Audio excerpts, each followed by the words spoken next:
नमस्कार मेरे प्रिय भाइयों बहनों।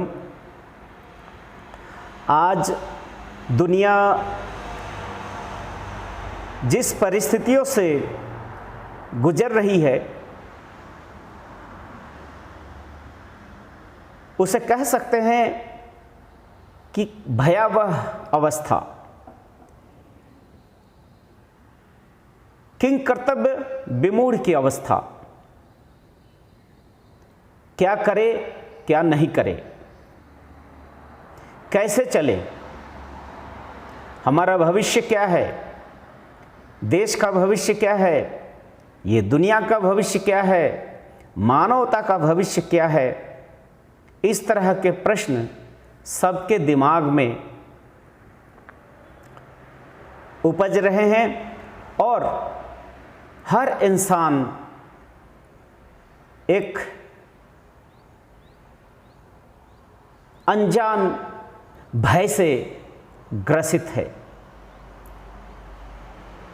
और ये जो परिस्थितियां बनी हैं, ये परिस्थितियां इंसान के ही अविवेकी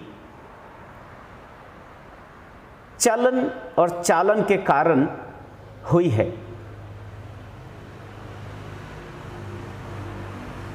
प्रश्न आती है, अविवेकी कौन है और विवेक क्या है?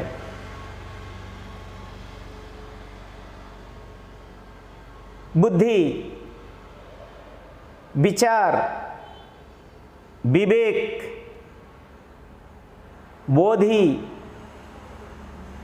बहुत सारे मन के फैकल्टीज हैं।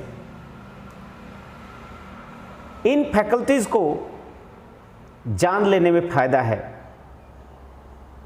कुछ दिन पहले ही एक वीडियोस में माइक्रोवाइटम के बारे में चर्चा करते हुए बाबा के बातों को हमने कहा था कि हमारे जो अनाहत चक्र में एक वृत्ति है, जिस वृत्ति का नाम है विवेक। विवेक वृत्ति जागृत होने से इंसान को यह समझ में होना चाहिए, हो जाता है कि क्या सच्चाई है, क्या मिथ्या है, इंसान को किस रास्ते पे चलना चाहिए, किस रास्ते पे क्या नहीं चलना चाहिए, क्या करणीय है, क्या अकरणीय है।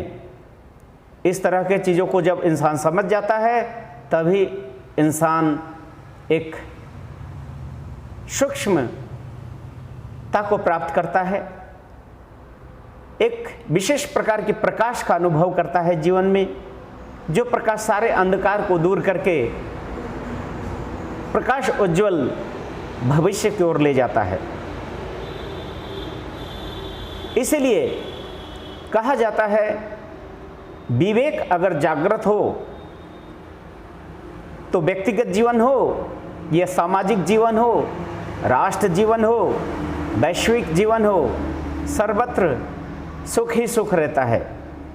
जहाँ विवेक नाश हो जाता है वहीं पर संपूर्ण मानव जाति क्यों, ये विश्व ही एक खतरे के कगार पे, ध्वंस के कगार पे आ जाती है।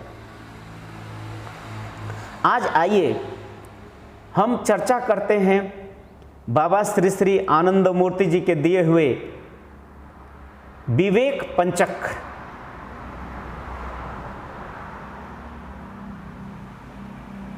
सबसे पहले ये हम सबको मालूम है कि हमारे मन में अजस्र भाव तरंगे हर पल जन्म ले रहा है और खत्म हो रहा है। अजस्र असंख्य भाव तरंगे, innumerable thought waves are generating each and every moment in the mind। लेकिन क्या ये जितने भाव है सभी विवेक हैं? नहीं। तो हमारे सामने 3 शब्द आते हैं। एक विचार, विवेक एंड सिद्धांत। जब इंसान को दो विरोधी, दो अपोनेंट विचार सामने आते हैं, अपोजिट विचार सामने आते हैं, उसमें किसी एक को चुन लेना होता है। किसी एक को चुन लेना, उसे क्या कहेंगे? उसको हम कहेंगे विचार। बट चुन लेने के बाद निर्णय पे पहुंचना, वो हो गया सिद्धांत।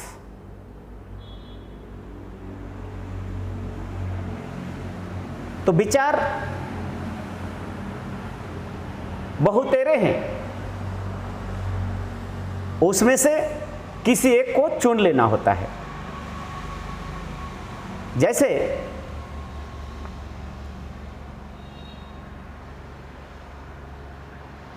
एक चोर कहीं चोरी करने जाते हैं तो उनके मन में विचार आती है कि वो चोरी कहां से शुरू करे। उसके किचन से, डाइनिंग हॉल से, शयन कक्ष से या स्टोर हाउस से। तो फिर एक निर्णय लेता है, चलो किचन से ही चोरी करना शुरू करते हैं। तो इस तरह के जो फिर एक सिद्धांत पे पहुंचते हैं, क्या ये उनका विवेक है? नहीं, एक विचार हो सकता है किंतु यहां पर विवेक नहीं है। जैसे आपके सामने कोई अपराधी को रखा जाता है या किसी व्यक्ति को रख दिया जाता है, कहते हैं कि ये अपराधी है, तो आपके मन में तुरंत 2 विचार आते हैं। सबसे पहला कि ये व्यक्ति सचमुच में निर्दोष तो नहीं है। फिर दूसरा विचार क्या आता है? ये व्यक्ति अपराधी हो सकता है। मतलब उस व्यक्ति की अपराध और उस व्यक्ति की इनोसेंसी, ये दोनों आते हैं। उसमें से किसी एक को जब आप चुनकर निर्णय पे पहुंचते हैं, वो आपका विचार हुआ,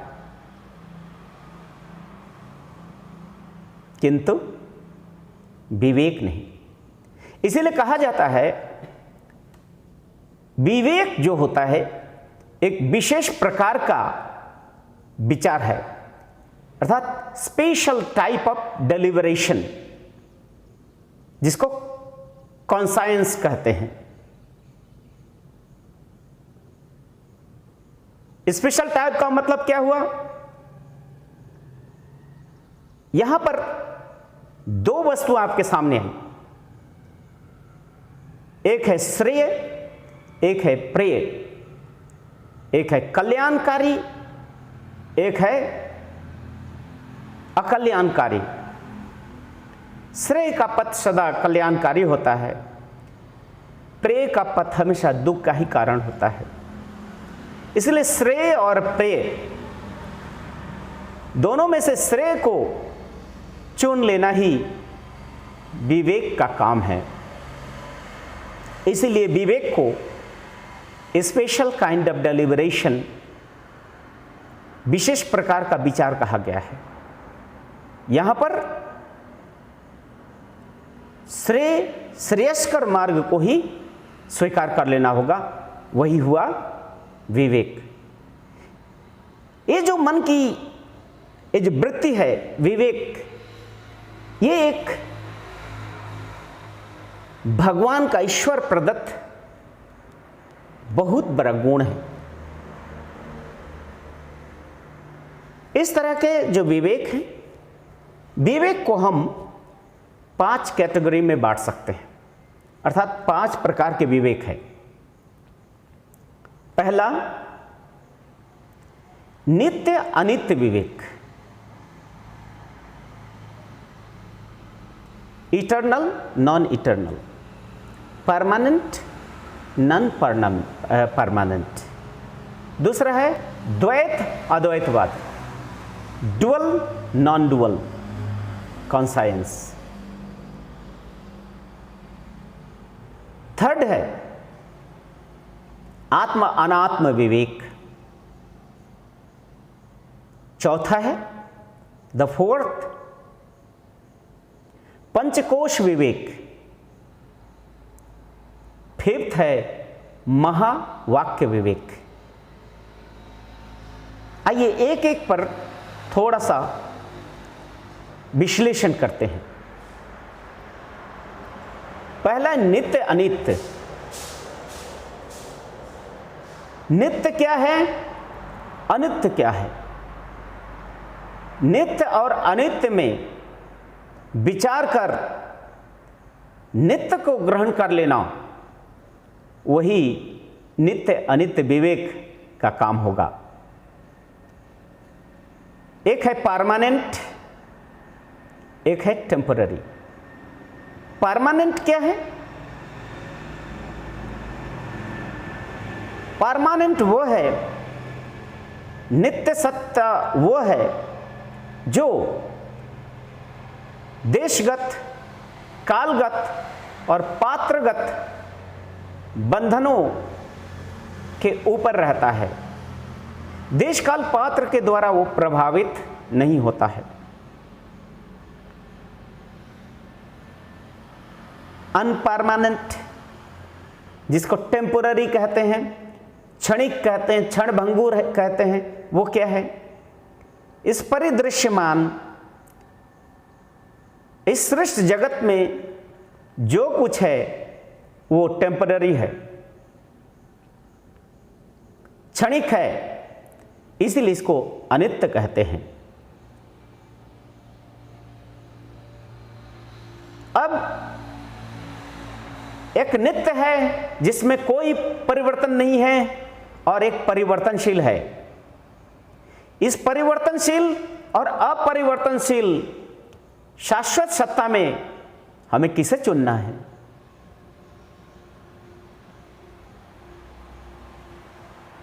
इस जगत में एक ही शाश्वत सत्ता है, एक ही इटर्नल सत्ता है, एक ही नित्य सत्ता है, वो है परम ब्रह्म। और परम ब्रह्म की प्राप्ति एकमात्र साधना, तंत्र योग साधना के अनुशीलन के माध्यम से ही संभव है। और अनित्य के प्राप्ति के लिए तंत्र योग की साधना की जरूरत नहीं है।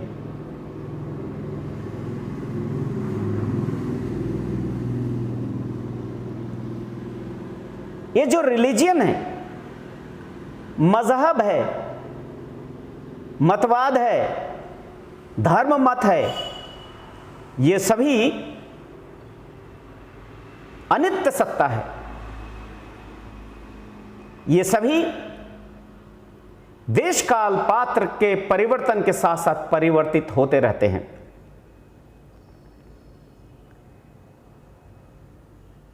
अनित्य को नित्य समझना और अनित्य को पाने के लिए अपने जीवन का सर्वस्व लुटा देना अविवेकी काम है। और नित्य की ओर बढ़ जाना, शाश्वत की ओर बढ़ जाना, परमानेंस की ओर बढ़ जाना, पूर्णत्व की ओर बढ़ जाना, यही हुआ नित्य अनित्य विवेक। रिलीजियन का, हालांकि रिलीजियन के बारे में बाबा आनंद मूर्ति जी ने डिफरेंट बुक्स में बहुत सारे डिस्कोर्सेस दिए हैं। उस चीज़ पर हमने एक वीडियोस भी बनाए हैं, धर्म और रिलीजन, जो यूट्यूब के चैनल पे हैं। फिर भी उसके कुछ तथ्यों पर हम जरूर विश्लेषण करना चाहेंगे। जैसे रिलीजन अवतारवाद पर विश्वास रखता है। किसी एक विशेष व्यक्ति को, महापुरुष को अपना सब कुछ मान लेते हैं, लेकिन वो भूल जाते हैं जो भी महापुरुष इस धरती पे आते हैं उनको भी काल के परिवर्तन के साथ साथ इस धरा से चला जाना होता है। अतीत में बहुत महापुरुष है, बट रिलीजियन, मजहब क्या सोच लेते हैं? मजहब के जो ठेकेदार होते हैं, दलाल हैं, वो समझ जाते नहीं, ये जो मेरे जो महापुरुष हैं, यही हमारे, ये प्रोफेट है, ये हमारे पैगंबर है, ये अवतार है, यही सर्वश्रेष्ठ है। किसी को तो यो भगवान का उपाधि दिया गया है, या तो भगवान का पुत्र का, या भगवान का आदेशवाहक के रूप में समाज में प्रतिष्ठित किया गया है। दूसरी बात, उस महापुरुषों के द्वारा दिया हुआ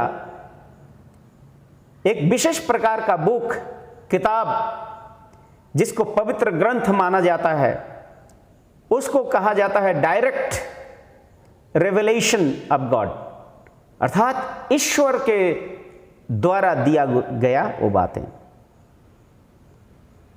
इसलिए उस महापुरुषों को मानना, उसके किताबों को मानना और उनके लिखे हुए एक एक बातों को जीवन का सर्वस्व मान के चलना, और थोड़ा भी इसके विरुद्ध में गए, थोड़ा भी वहां पर अपना विवेक का प्रयोग किए, थोड़ा भी प्रश्नोत्तर किए, वहीं पर उन महापुरुषों के शिष्य आपके विरोध करेंगे, आप पर अत्याचार करेंगे, क्योंकि इनकी शिक्षा सिर्फ और सिर्फ जनमानस में असहिष्णुता पैदा करता है, इनटॉलरेंस पैदा करता है। एक मजहब के शिक्षा दूसरे मजहब को कभी भी टॉलरेंट नहीं कर सकता है। सभी के जो प्रवक्ता हैं वो कहते हैं कि वो जितना ईश्वर के नज़दीक पहुँचे हैं, दूसरे मजहब के लोग उतना नज़दीक नहीं पहुँचे हैं। इस तरह के भावधाराएं लोगों में व्याप्त होते हैं। मजहब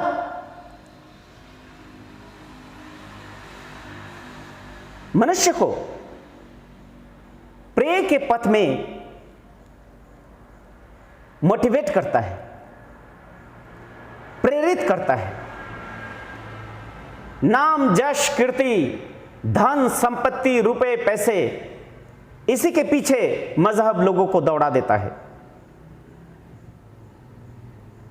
किंतु ये धन, संपत्ति, नाम, यश, कीर्ति, ये कुछ भी तो शाश्वत नहीं है।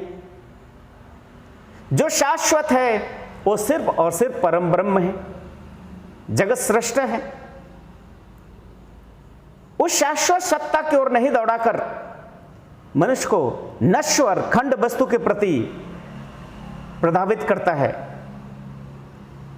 स्वर्ग नरक की कल्पना, यह भी मजहब का ही एक अपना स्वतंत्र अवदान है।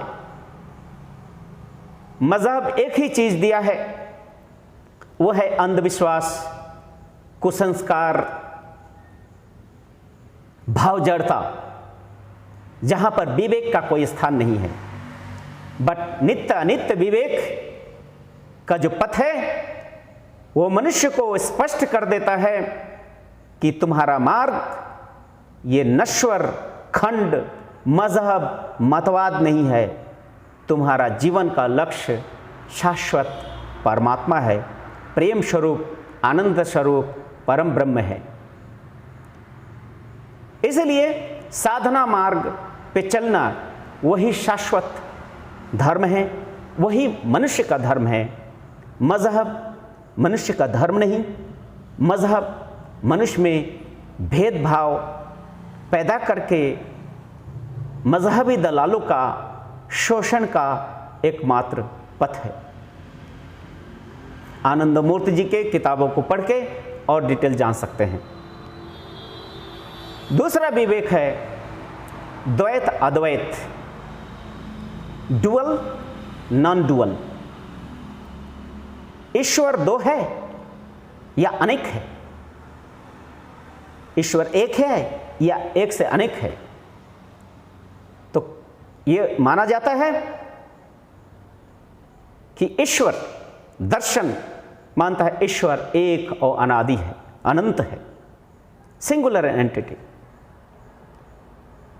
इसमें दो नहीं समाता है, एक है, एक अनादि, एकम मेव अद्वितीयम, एक है और अद्वितीय है, singular and non dual entity है। वही जीवों के परम गति है। बट मजहब के लोग यहां पर कई तरह के ईश्वर अपने आप बना लेते हैं। कोई धन का ईश्वर, कोई विद्या का ईश्वर, कोई बुद्धि का ईश्वर, कोई बीमारी पैदा करने वाला ईश्वर। कभी कभी यह भी देखा गया कि ईश्वर दो भगवान में लड़ाई होती है, एक भगवान की विजय होती है। यह कैसी विडंबना है? ईश्वर तो एक है, ये अनेक कहां से आ गए? इस तरह से द्वैत अद्वैत विवेक लोगों को समझा देता है कि नहीं, अद्वैत सत्ता, एक अद्वैत सत्ता वही जीवन का लक्ष्य है। इसीलिए नित्य अनित्य विवेक और द्वैत अद्वैत विवेक इंटरलिंक्ड है। जो नित्य अनित्य विवेक में प्रतिष्ठित होते हैं वो स्वाभाविक रूप में द्वैत अद्वैत विवेक में प्रतिष्ठित हो जाते हैं और वो समझ जाते हैं देवी देवता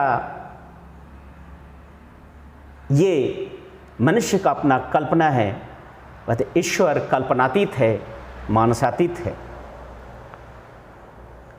तीसरा विवेक है जिसे हम कहते हैं आत्म अनात्म। आत्म क्या है, अनात्म क्या है? विशुद्ध चेतना शक्ति, प्योर कॉन्शियसनेस, परम ब्रह्म वही आत्मस्वरूप है, वही साक्षी है, वही चेतना स्वरूप है। और वही आत्मस्वरूप प्रकृति के बंधन में अनात्म स्वरूप स्थूल वस्तु बने हैं जिसमें तमोगुण प्रधान है। जहां पर आत्मस्वरूप अव्यक्त है, कह सकते हैं वह अनुपस्थित है, वहां पर जड़ तरंगे, तामसिक तरंगे प्रभावी है। इसलिए अनात्म तत्व जीवन का लक्ष्य नहीं है। विशुद्ध चेतना आत्मा ही, वही परमात्मा कहे जाते हैं, वही जीवन का लक्ष्य है। और जो उपयुक्त जो कहें विवेक में प्रतिष्ठित होते हैं वही आत्म अनात्म में विचार करके आत्म की ओर बढ़ते हैं। चौथा है पंचकोश विवेक। जैसे कि हम लोग जानते हैं मन जो हमारा है, मन के 5 कोश है और ये पांचों कोश अनंत ज्ञान का भंडार है। तो लोग सोचते हैं, बहुतों का प्रचार करना होता है, ज्ञान से ही सब कुछ मिलता है। इसीलिए लोग इस पंचकोश का साधना करते हैं, पंचकोश का ध्यान करते हैं और एक एक कोश को जागृत करके उस ज्ञान को प्राप्त करने में लगे रहते हैं। किंतु अनादि अनंत ईश्वर इस ज्ञान के द्वारा प्राप्त हो सकते हैं? नहीं। अनादि अनंत ईश्वर एक पंचकोशात्मिक ज्ञान से प्राप्त नहीं होते, क्योंकि ये पंचकोश से ऊपर है, ज्ञान से परे है परमात्मा, चेतना स्वरूप वो ज्ञान परम ब्रह्म मन के मानसातीत है, ज्ञान के परिधि में वो नहीं आते हैं। इसीलिए ये आत्म अनात्म विवेक ये कहता है कि मनुष्य, ये पंचकोश विवेक ये कहता है कि हे मनुष्य, तुम इस पंचकोश के पीछे मत पड़ो, इस ज्ञान के पीछे मत पड़ो। उस ज्ञान के जो स्रोत है परम ब्रह्म, नित्य अद्वैत आत्मस्वरूप परम ब्रह्म की ओर चलो। चौथा हो गया पंचकोश। पंचम है महावाक्य विवेक। महावाक्य क्या है? जब इंसान चारों उपर्युक्त जो चार विवेक है, नित्य अनित्य, अद्वैत द्वैत, आत्मा अनात्म, पंचकोश विवेक में प्रतिष्ठित होते हैं, तभी जागृत होता है महावाक्य विवेक। महावाक्य विवेक ही मनुष्य को अपने जीवन के परम लक्ष्य तक पहुंचाता है। महावाक्य विवेक यही कहता है कि ज्ञान से ईश्वर प्राप्त नहीं होते, ईश्वर प्राप्त करने के लिए जो जरूरत होता है वह है प्रणिपात, परिप्रश्न और सेवा। प्रणिपातेन परिप्रश्नेन सेवया, अर्थात उस अनादि अनंत परम ब्रह्म के सम्मुख संपूर्ण समर्पण, आत्मसमर्पण के माध्यम से ही उस अनादि अनंत ब्रह्म को जाग पा सकते हैं। ज्ञान अहंकार को जन्म देता है, और जहां पर अहंकार है वहां पर अनादि अनंत ब्रह्म लुप्त रहते हैं। इसलिए उस अहं भाव को त्याग कर प्रभु के श्री चरणों में समर्पित कर देना, वही महावाक्य विवेक है। प्रणिपात, संपूर्ण समर्पण।